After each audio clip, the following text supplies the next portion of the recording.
Continuamos estudiando hoy el capítulo 10 de esta primera carta a los Corintios. Y estábamos viendo al final de nuestro programa anterior que nosotros no hemos tenido ninguna tentación que no sea humana, pero que Dios siempre da una salida. Hay muchas personas en nuestros días que dicen, nadie ha sido tentado como lo he sido yo. Pero usted, amigo oyente, nunca ha tenido una tentación que otros no hayan tenido en forma similar. Lo interesante aquí es que Dios nos muestra una salida, un escape.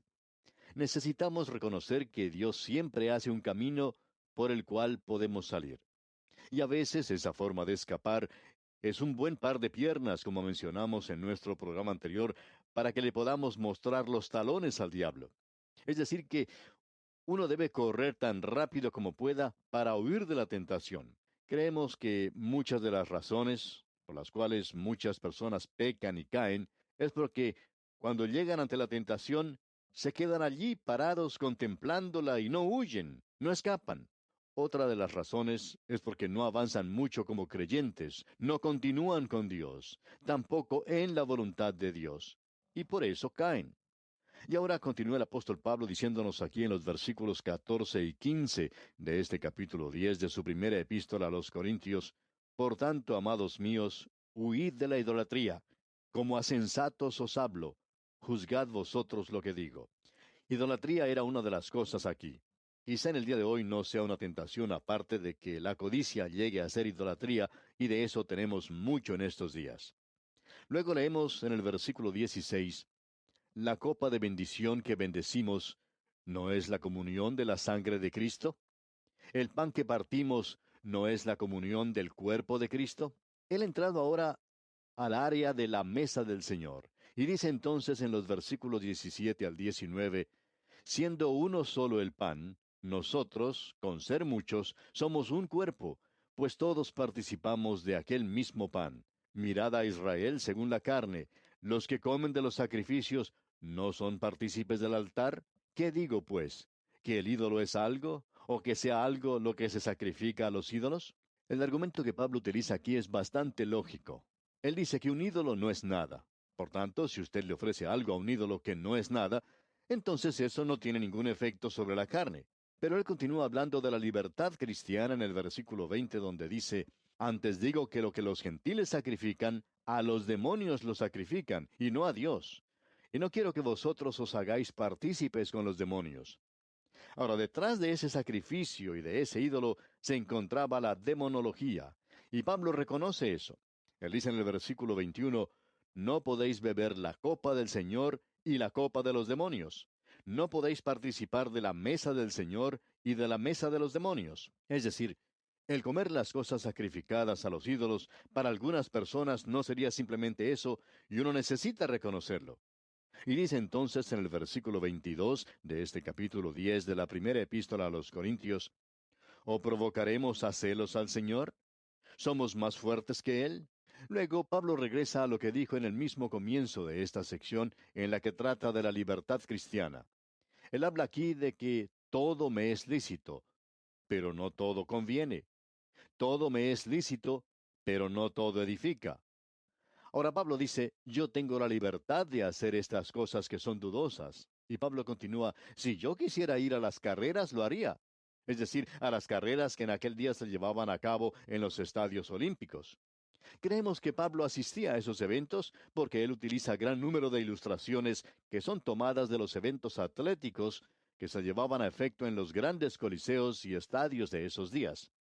Pero Pablo dice que, aunque es lícito para mí, no siempre conviene, porque quizás esta misma cosa que estoy haciendo sea algo que cause daño o perjudique a otro creyente, a uno que sea más débil.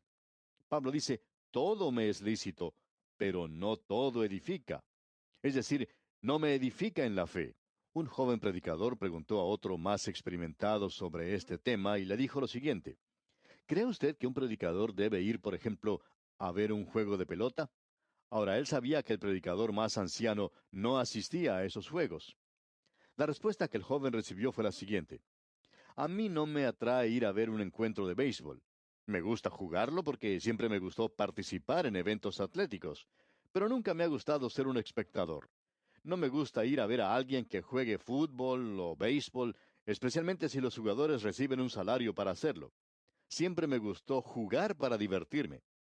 Y le dijo al joven predicador, cuando yo estaba en el colegio, leí un libro que decía que cualquier cosa que un predicador podía utilizar en su ministerio proveniente de una experiencia personal, lo podía hacer, que él no tenía que limitar su vida en eso, porque su vida completa está dedicada al ministerio.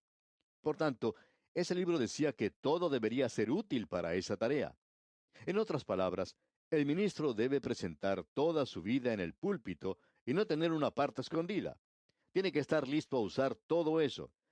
Y por tanto, él continuó diciéndole al predicador joven que uno puede observar un partido de béisbol o fútbol y sacar buenas ilustraciones para la predicación. Y no habrá nada de malo en eso.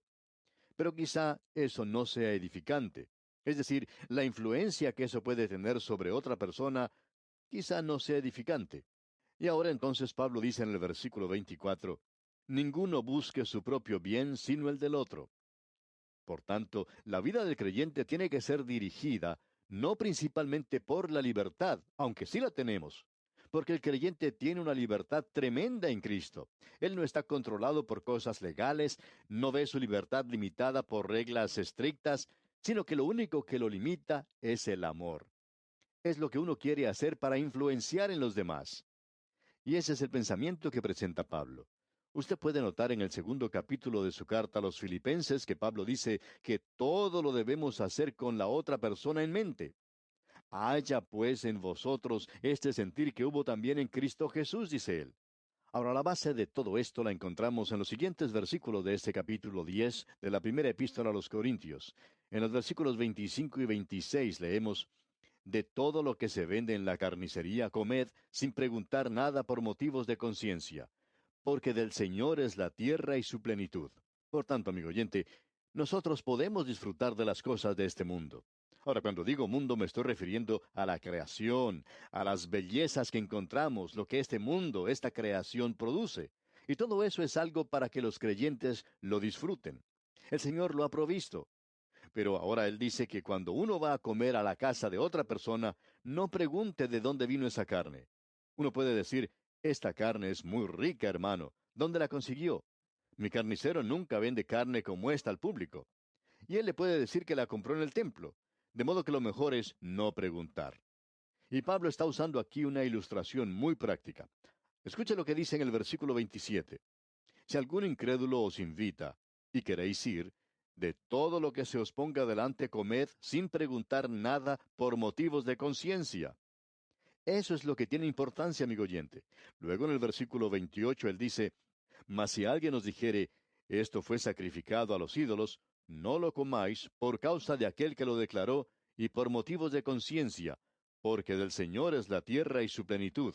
Lo principal aquí, amigo oyente, es que si él está comiendo, no debe hacer preguntas. Pero si su anfitrión le da esa información voluntariamente que la carne ha sido ofrecida a un ídolo, entonces dice Pablo que no lo debe comer. No porque haya alguna ley en contra de eso, no hay ninguna regla, ni tampoco porque uno piense que está mal hacerlo, sino porque usted quiere ayudar a ese hermano. Eso es lo que Pablo está destacando, amigo oyente. Lo importante aquí es que uno no debe decir nada. Únicamente si el otro dice algo, entonces puede obrar. En cierta ocasión un predicador fue invitado a comer por uno de los ancianos de la iglesia, a la cual había ido a predicar.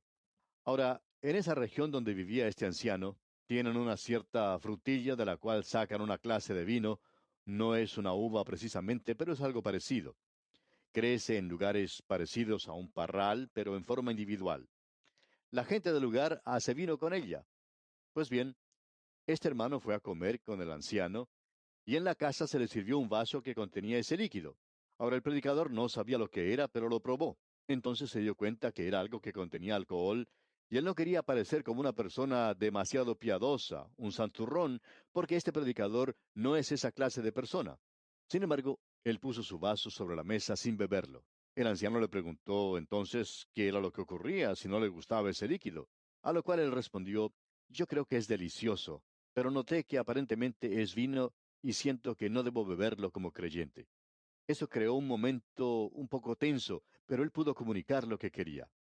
Y pensamos, amigo oyente, que este predicador estaba en lo justo. Se puede presentar aquí el interrogante de si ese predicador tenía tanto derecho a beber como lo tenía el anciano de la iglesia, a lo cual se debe responder que sí lo tiene y no hay ninguna duda sobre eso. Pero él tiene un testimonio que guardar, y eso es lo que deseamos comunicar en este momento. Hay muchos creyentes que son ásperos con otros creyentes a causa de la legalidad de esto. No hacemos esto y usted tampoco lo debería hacer, amigo oyente. El motivo de ellos es la legalidad, el legalismo. Si ellos pudieran cambiar eso en amor, sería entonces un caso completamente diferente. Y esa es la razón. Debería ser el motivo para que un creyente no hiciera ciertas cosas. Y ahora Pablo continúa diciendo en el versículo 29 de este capítulo 10 de la primera epístola a los Corintios, la conciencia, digo, no la tuya, sino la del otro. Pues, ¿por qué se ha de juzgar mi libertad por la conciencia de otro? O sea, ¿por qué debo yo estar limitado por algunos de estos hermanos débiles? Bien, leamos el versículo 30. Y si yo con agradecimiento participo, ¿por qué he de ser censurado por aquello de que doy gracias? Lo que Pablo está diciendo, amigo oyente, es que no es justo juzgarlo a él a causa de la conciencia de otra persona. Y continúa en el versículo 31, si pues coméis o bebéis o hacéis otra cosa, hacedlo todo para la gloria de Dios. Ahora, amigo oyente, esto no es una regla, pero sí es un gran principio. Pablo ha presentado varios grandes principios aquí que están relacionados con la libertad cristiana. Uno de estos principios es, todo me es lícito, pero no todo conviene. Todo me es lícito, pero no todo edifica. Y ahora tenemos aquí otro principio, y es el que acabamos de leer en el versículo 31. Si pues coméis o bebéis o hacéis otra cosa, hacedlo todo para la gloria de Dios. Amigo oyente, esta es la prueba de todo creyente. ¿Puedo hacer esto o no lo puedo hacer? ¿Debería hacer esto o no lo debería hacer? ¿Lo puede hacer para la gloria de Dios? Opinamos que algunas personas ni aún van a la iglesia para la gloria de Dios. Y si usted no lo está haciendo para la gloria de Dios, amigo oyente, entonces debería más bien quedarse en casa. Eso sería lo mejor que uno podría hacer. Y estamos seguros que la actitud y la actuación de ciertas personas, de los santos, sus críticas, sus chismografías, sus asperezas, sus amarguras que están llenando sus corazones por ir a la iglesia, se convierten en un pecado, por lo que el creyente lo está haciendo mal. Lo debería hacer para la gloria de Dios. Eso es lo importante. En realidad, eso es lo más importante. Luego él dice en el versículo 32 de este capítulo 10 de su primera epístola a los Corintios, no seáis tropiezo. Y luego Pablo divide a la familia humana en tres grupos. Y creemos que aún tenemos esos tres grupos en nuestros días. Leamos ahora todo el versículo 32. No seáis tropiezos ni a judíos, ni a gentiles, ni a la iglesia de Dios. Nosotros no debemos ofender a personas que tienen ciertas creencias en cuanto a su dieta, por ejemplo. Creemos que sería algo de muy mal gusto invitar a un judío ortodoxo a su hogar y servirle cerdo. No debemos ofender a nadie en estos asuntos, ni tampoco a los gentiles. Hay algunos que tienen algunas ideas un poco raras, y yo no me propongo ni siquiera intentar satisfacer todas ellas. Hay algunos que quizá piensen de manera diferente a nosotros, pero no debemos ofenderlos por eso, ni tampoco a la iglesia de Dios. Hay algunos jóvenes rebeldes que hace algún tiempo fueron a una iglesia de la cual fueron expulsados a causa de su vestimenta. Ellos dijeron, ¿no le parece que la gente de esa iglesia estaba equivocada al proceder así? Ahora aquí tenemos dos cosas y creemos que ambos grupos estaban mal.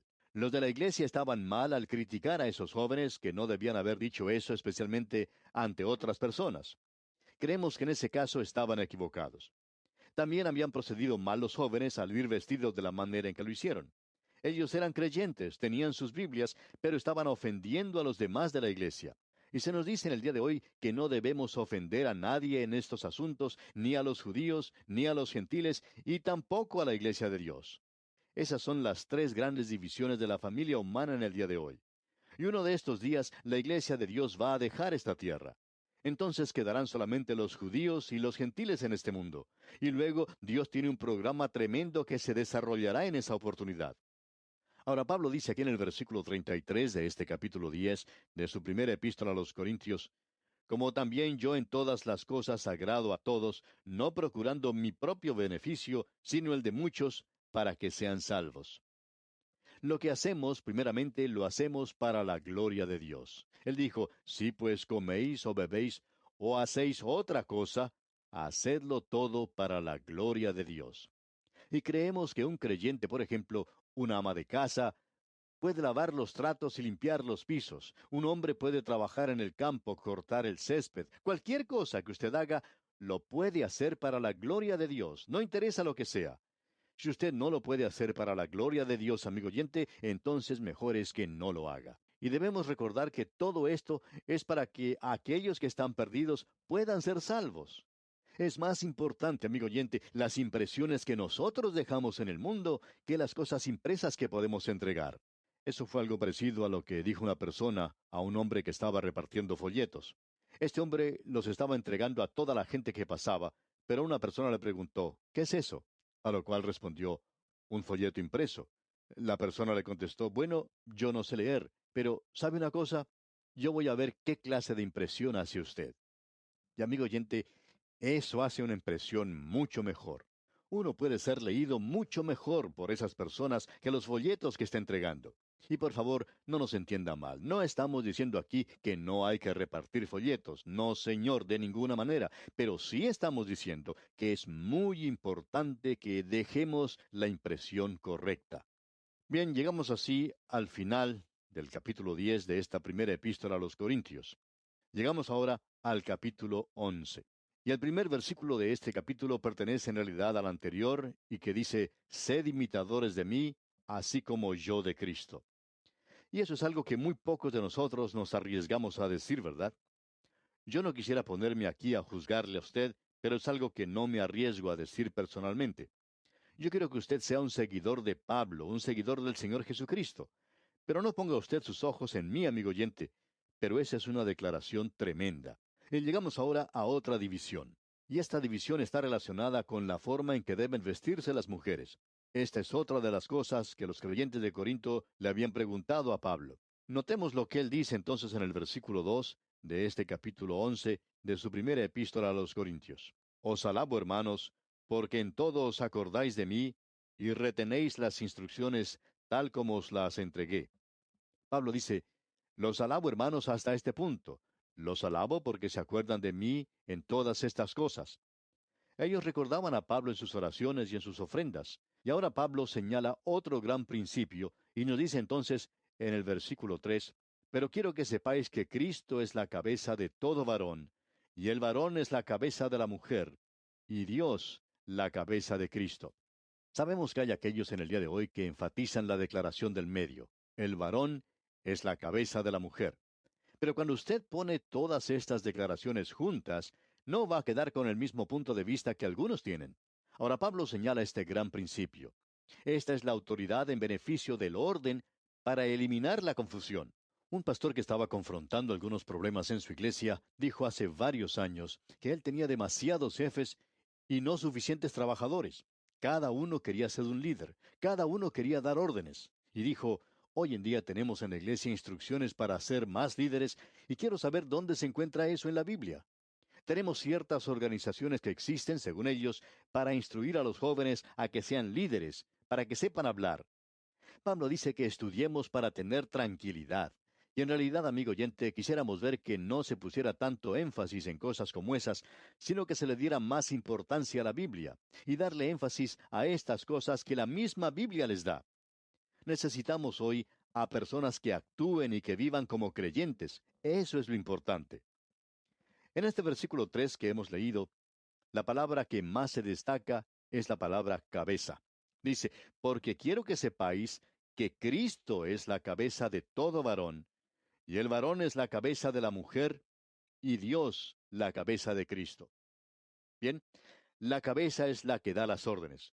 Y aquí es donde no estamos de acuerdo con algunos maestros que cuando leen este versículo dicen que aquí se está hablando del hombre creyente. Aquí el orden normal, correcto, es el de Cristo como la cabeza de cada hombre. Y eso no quiere decir simplemente que es la cabeza del creyente. Un hombre no llega a ser un hombre verdaderamente, sino hasta cuando llega a ser dominado por Cristo. Él no es un creyente normal. Hay aquellos que han sido dominados por la bebida, hay otros que han sido dominados por la pasión y aquellos que han sido dominados por la carne. Pero nosotros necesitamos ser dominados por Cristo, amigo oyente. San Agustín dice, Nuestros corazones están inquietos hasta cuando ellos descansan en ti. Así es que nosotros llegamos y lo hacemos a Él la cabeza. Y hay hombres destacados que han hecho eso. Por ejemplo, Martín Lutero, San Agustín y otros. Podemos decir que estos hombres fueron dominados por Cristo. Cuando oímos hablar de una persona que es un creyente, nos preguntamos, ¿ha sido dominado por Cristo? Eso es lo importante, y lo que él está diciendo aquí es que así debe ser. Ahora, la cabeza de la mujer es el hombre. No es de cada mujer, no es algo absoluto. En el matrimonio, la mujer debe responder al hombre. Ese es un principio general, y es normal, creemos, que una mujer sea sujeta al hombre en el matrimonio. Una mujer que no pueda admirar al hombre y respetarlo, no lo puede seguir y por supuesto que ella no debería casarse con él. Eso es importante. Pero una verdadera mujer responde con cada fibra de su ser al hombre que ella ama. Y él debe ser la clase de hombre que esté dispuesto a morir por ella. Allá en la carta a los Efesios capítulo 5 versículo 25 leemos, Maridos, amad a vuestras mujeres, así como Cristo amó a la iglesia y se entregó a sí mismo por ella. El doctor G. Campbell Morgan, un comentarista bíblico muy destacado, cuenta que él y su esposa tenían una amiga, una mujer muy brillante, una mujer que tenía una gran personalidad y que era muy destacada. Ella era soltera. El doctor Morgan le hizo una vez una de esas preguntas directas, ¿por qué no se ha casado usted? Ella respondió, nunca pude encontrar a un hombre que me pudiera dominar. Por esa razón permaneció soltera. Pues bien, amigo oyente, si una mujer no encuentra esa clase de hombre, entonces cometería una equivocación fenomenal si se casara. Tendría problemas desde el primer día. Y bien, aquí vamos a quedarnos, amigo oyente, porque nuestro tiempo se ha agotado. Que las incontables bendiciones del Señor sean su fiel apoyo, ahora y siempre.